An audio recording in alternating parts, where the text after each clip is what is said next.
Assalamualaikum warahmatullahi wabarakatuh. Perkenalkan, nama saya Najwa Binzaki dengan NIM 0025-219. Saya berasal dari kelompok A2.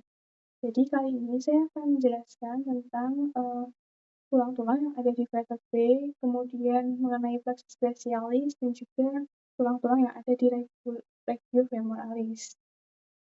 Baik, untuk yang pertama saya akan menjelaskan mengenai tulang-tulang yang ada di vertebrae.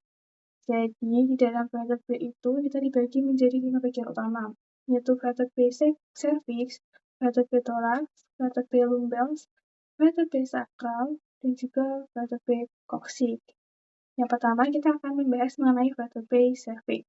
Jadi, vertebrae cervix sendiri itu dia membentang dari C1 hingga C7, di mana C1 itu biasanya kita sebut sebagai tulang atlas, sedangkan C2 kita sebut sebagai tulang aksis. Kita yang pertama akan membahas mengenai bagian-bagian yang ada di tulang atlas. Di bagian facialisnya ini dia memiliki cekungan seperti ini.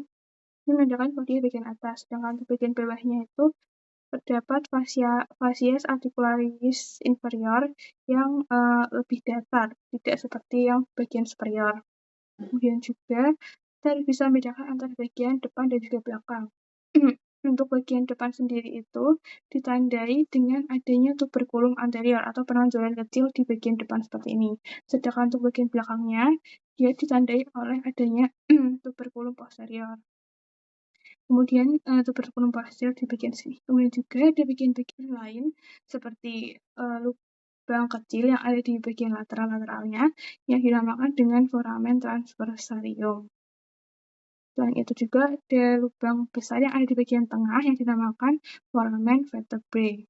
Atau di bagian tengah ini nantinya dia akan membentuk kanal panjang ya, yang dimana itu adalah tempat melekatnya dari medulla spinalis. Gitu. Kemudian selain itu juga terdapat tulang aksis atau C2, di mana yang membedakan antara tulang aksis dan juga tulang atlas itu dia memiliki dens aksis atau penonjolan ini yang terdapat di bagian depannya. Untuk struktur yang lainnya sih kurang lebih masih sama dengan tulang atlas gitu. Kemudian selanjutnya kita akan membahas mengenai vertebrae thorax, di mana vertebrae thorax ini dia membentang dari T1 hingga T12. Nah, di sini tuh sudah ada beberapa bagian-bagian yang beda yang membedakan antara vertebrae thorax dan juga vertebrae cervix. Di mana di vertebrae thorax sendiri itu dia korpusnya membesar, kemudian arkusnya berubah menjadi lamina, kemudian proses spinosumnya itu memanjang, dan juga di vertebrae thorax itu proses transversusnya itu tidak memiliki foramen atau tanpa foramen. Dan itu juga di vertebrae thorax ini tuh dia memiliki ciri khas khusus, terutama di bagian T12-nya, di mana dia memiliki bagian seperti yang ada di sini, yaitu yang dinamakan uvea costalis, gitu. Kemudian yang selanjutnya kita akan membahas mengenai vertebrae lumbels, atau dia ini membentang dari L1 hingga L5. Jadi untuk vertebrae lumbels itu juga dia tuh tidak ada begitu perbedaan ya dari struktur-strukturnya, namun di sini tuh dia sudah mulai memiliki korpus. Kemudian juga dia tuh memiliki bagian yang dinamakan processus spinosus.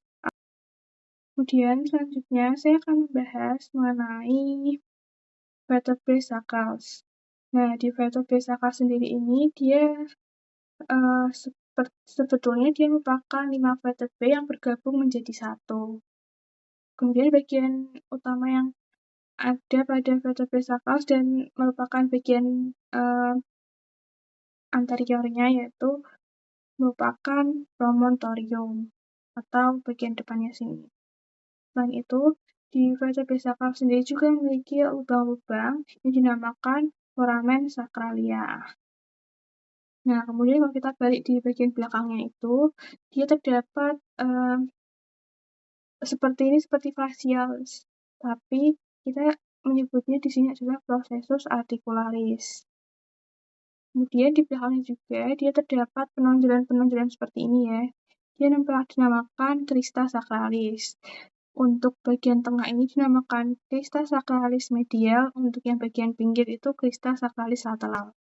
Kemudian juga di bagian bawah ini seperti lubang begitu dinamakan hiatus sacralis. Dan juga di bagian atas ini merupakan struktur yang dinamakan canalis sacralis gitu.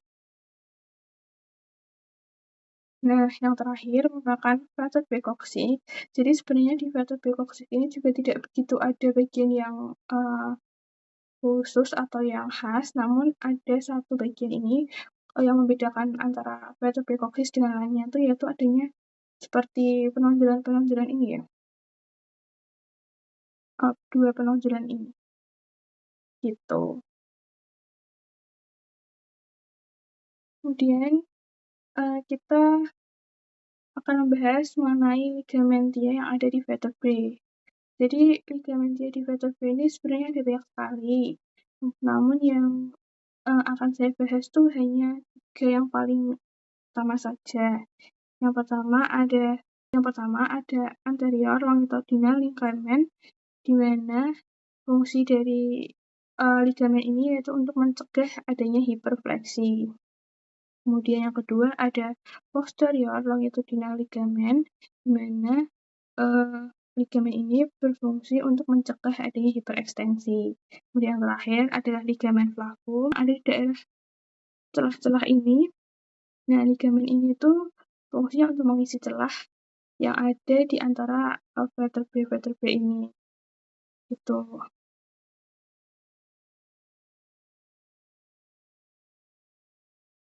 Kemudian selanjutnya adalah articulatio vertebrae. Jadi articulatio vertebrae ini dia juga ada banyak sekali, namun yang akan saya bahas hanya beberapa saja. Yang pertama ada sendi uncovertebral, di mana sendi ini tuh kan akan terdapat celah ya, memiliki celah-celah begitu. Nah, celah-celah inilah yang pada saat tua nanti itu akan menyebabkan rasa nyeri di kepala, di bagian leher atau bagian kepala gitu. Kemudian yang kedua adalah sendi zygoprophysialis. Kemudian ada juga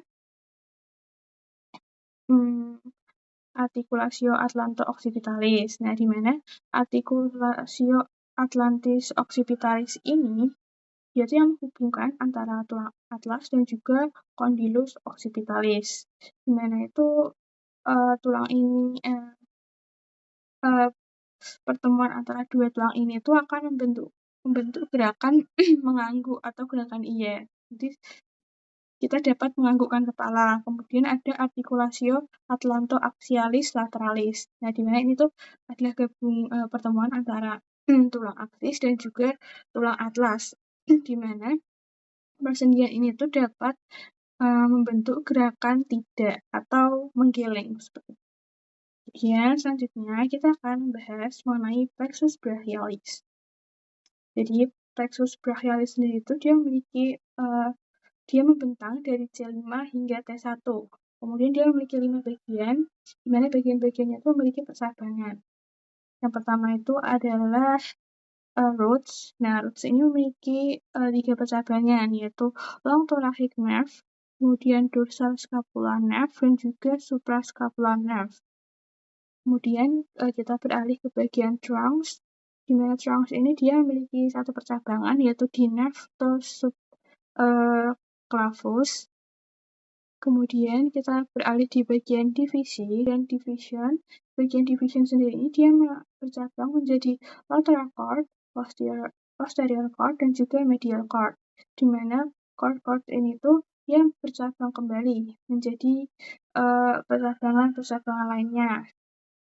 Contohnya kita lihat pada gambar tersebut itu lateral cords ini dia bercabang menjadi musculocutaneous nerve dan juga medial nerve.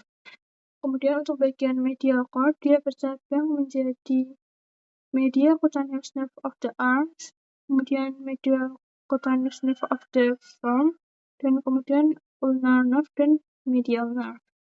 Nah, untuk fungsi dari plexus brachialis sendiri itu dia sebenarnya itu merupakan jalur dari persyarafan yang ada di tubuh kita, di mana tuh jalur-jalur ini tuh untuk mengirimkan sinyal dari sumsum tulang belakang ke seluruh tubuh kita. Jadi agar sinyalnya itu merata dan dapat diterima oleh reseptor-reseptor yang ada di tubuh kita, begitu.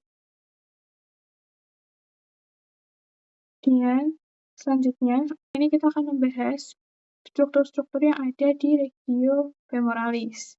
Jadi dari yang atas dulu kita akan membahas, dia memiliki sebuah seperti bola. Dia memiliki seperti bola seperti ini, bulat, dinamakan ini merupakan kaput femoralis. Kemudian di depan dari kaput femoralis ini terdapat seperti cekungan kecil dinamakan fovea capitis femoralis. Kemudian di belakang dari kaput femoralis ini terdapat kolum femoralis, di mana kolum femoralis itu merupakan pembeda antara regio femoralis dengan tulang-tulang lainnya. Gitu. Jadi di bagian belakang dari regio femoralis itu, kita akan menemukan jalan kecil yang kasar. Ini dinamakan crista intertrochanterica. Kemudian kita dapat melihat bahwa di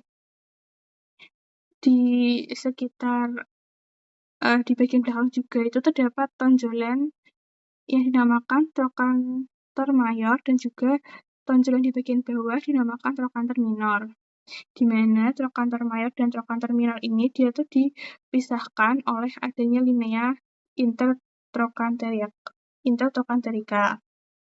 Kemudian kita turun ke bawah sedikit. Nah, ini di bagian belakangnya itu ada seperti tonjolan kasar juga, garis kasar begitu, dinamakan linea aspera. Kemudian untuk di bagian depannya sendiri itu, dia lebih halus ya. Ini dinamakan corpus femoralis. Ini ya, bagian halus ini. Kemudian untuk di bagian bawah sendiri, itu terdapat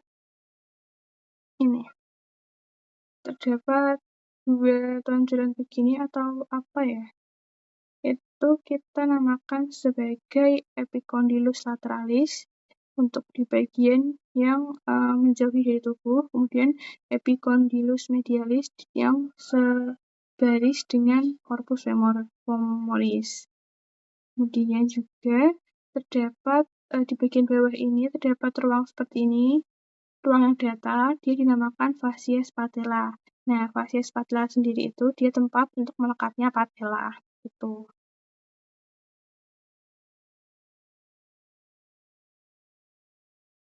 Kemudian di bagian belakangnya sendiri itu dia terdapat kalau di bagian depan tadi ada epicondylus, sedangkan di bagian belakang dia ada condylus, yaitu ada condylus lateralis dan juga condylus medialis. Condylus medialis itu dia yang sejajar dengan kaput.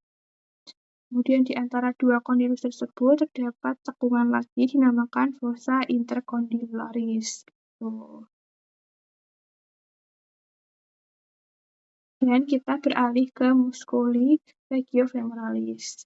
Jadi itu banyak sekali ya muskuli yang ada di regiofemoralis, tapi beberapa di antaranya itu yang kita dapat lihat itu ada musculus sartorius, kemudian musculus tensor fasciolate, kemudian musculus gracilis ini, musculus adductor longus, musculus pachyneus, kemudian ada musculus quadriceps femoris. Jadi untuk musculus sartorius sendiri itu dia tuh dapat berfungsi sebagai fleksi adduksi gitu. Kemudian untuk musculus tensor fasciolate itu dia fungsinya untuk membantu musculus gluteus mengekstensikan articulatio genu.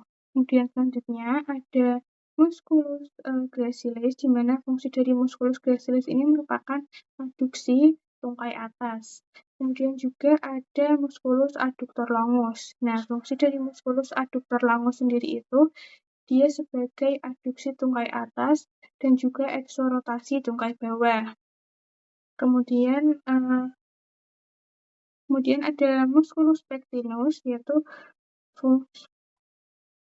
kemudian ada juga musculus pectinus, di mana fungsinya itu untuk rotasi lateral lengan atas.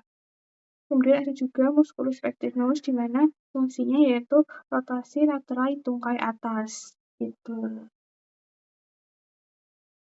Dan yang terakhir, kita akan membahas mengenai inervasi regiofemoralis. Jadi itu persyarafan yang ada di regiofemoralis itu juga banyak.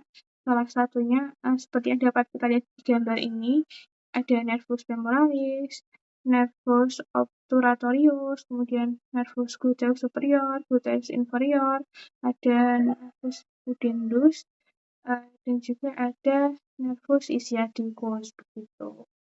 Sekian yang dapat saya sampaikan, kurang lebihnya mohon maaf. Wassalamualaikum warahmatullahi wabarakatuh.